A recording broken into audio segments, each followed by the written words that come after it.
যিহেতু দ্বিতীয় পৰ্যায়ৰ পঞ্চায়ত নিৰ্বাচনৰ ভোট গ্ৰহণ অহা 7 তাৰিখে অনুষ্ঠিত হ'ব আৰু তাৰ কাৰণে ৰাজ্যজুৰি যিসকল ভোটাৰ আছে তেখেতসকল সাজু হৈছে আৰু প্ৰাৰ্থীসকলে নিৰ্বাচনী প্ৰচাৰ চলাই আছে আৰু তাৰ মাজত মই দেখুৱাইছোঁ সুন্দৰ পৰিৱেশ দেখিবলৈ পোৱা গৈছে। আমিনগাঁৱৰ যি লাচিতগড় গাঁও পঞ্চায়ত 9 নং ৱাৰ্ডৰ যিগৰাকী প্ৰাৰ্থী কবিতা বসুমতাৰী তেখেতে এনেধৰণে নিৰ্বাচনী প্ৰচাৰ চলাইছে। ক'বলৈ গ'লে ভৈয়ামত নহয়, কালি পাহাৰত তেওঁলোকে নিৰ্বাচনী প্ৰচাৰ চলাইছে।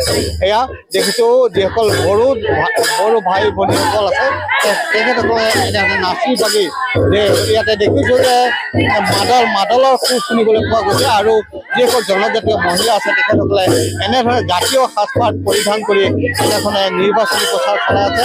এয়া হৈছে আমিনগাঁৱৰ লাচিতগড় গাঁও পঞ্চায়ত 9 নং ৱাৰ্ডৰ যিগৰাকী প্ৰাৰ্থী তেখেতসকলে এনেধৰণে নাচি বাগি মতলীয়া হৈ আছে। মই এই পৰিৱেশ দেখিছোঁ আৰু যিগৰাকী প্ৰাৰ্থী আছে কবিতা বসুমতাৰী তেখেতৰ কণ্ঠতে আচলতে মই বড়ো গীত শুনিব বিচাৰিম।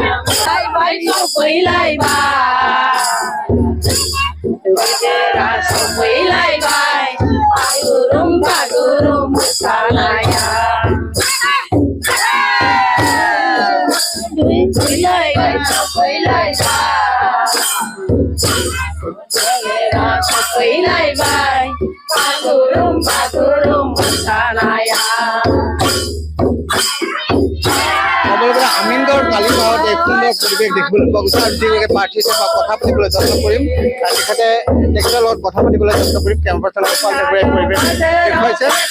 মই কথা পাতিম আপোনাৰ ওচৰলৈ আহিছোঁ। দেখিছোঁ মহিলাসকল আপোনাৰ কাৰণে ওলাই আহিছে, আপোনালোকে নাচি বাগি মতলীয়া হৈ আছে। কেনেধৰণে চলিছে প্ৰচাৰ যে বহুতখিনি ভাল হৈছে। মই অশেষ এইটো কাৰণে মই মোৰ সমাজ মোৰ ৰাইজ গোটাইকেইটা চুবাৰ পৰা ওলাই আহিছে। যিহেতু মই সেই তেখেতসকলকো মই চবকো মই ধন্যবাদ দিছোঁ মোৰ কাৰণে যে ইমান কষ্ট কৰি নাচি বাগৰি যে ওলাই আহে। যি হওক মানে এইটো কাৰণে বহুতখিনি মই ভাল পাইছোঁ। আৰু লগতে মই কথা পাতিবলৈ বিচাৰিছোঁ যে যদি আপুনি জয়ী হয় এই অঞ্চলৰ কি কাম কৰিব আপুনি? নিশ্চয় মই জয়ী হৈ আহিলে মই যিখিনি মোৰ 9 নং ৱাৰ্ডত যিখিনি প্ৰব্লেম আছে সেই প্ৰব্লেমটো মই নিজে চল্ভ কৰিম। হয়। কিমান প্ৰাৰ্থী আছে ইয়াতে? প্ৰাৰ্থীটো মই লৈ পেলাই 3জন হয়। প্ৰধান সমস্যা কি আছে এই অঞ্চলত? মোৰ ইয়াতে প্ৰথম ক'ব গ'লে মোৰ মানে ৰাস্তা ঘাট সেইখিনি পানী মন্দিৰ এইবিলাকতো মোৰ প্ৰব্লেম আছে। আপোনাৰ পঢ়া শুনা কিমান? মোৰ পঢ়া শুনাটো মোৰ মেট্ৰিক পাছ হয়। মই এতিয়া ফাৰ্ষ্ট ইয়াৰত মই এডমিশ্যন লৈ থৈছোঁ। হয়। আপুনি ইলেকশ্যন জিকাৰ পিছত পঢ়া শুনাও চলাই থাকিব? মই পঢ়িম নিশ্চয়। হয়, মই সেইটো আগতো মই সিদ্ধান্ত লৈছিলোঁ, কিন্তু মোৰ ল'ৰা ছোৱালী অলপমান সৰু থকাৰ কাৰণে মই আগবাঢ়ি পৰা নাছিলে। মই সেইটো নিশ্চয় মই পঢ়িবা মই কৰিছোঁ, মই ফৰ্ম ফিল আপ কৰি থৈছোঁ। হয়। গতিকে আপুনি পঢ়া শুনাও কৰিব, ৰাইজৰ কামো কৰিব? ৰাইজৰ কামো কৰিম, মই নিজৰ পঢ়া শুনাও কৰিম, মই নিজৰ ঘৰ চলাই যাম। দেখিছে সুন্দৰ পৰিৱেশ। এগৰাকী মহিলাই কৈছে যে তেওঁ পঢ়া শুনাও কৰিব, ৰাইজৰ কামো কৰিব। গতিকে আৰু এটা গীত হ'ব নেকি?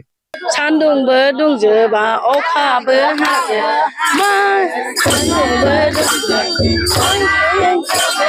बैसागोआ सान्दुंबो अखाबो हाजोबा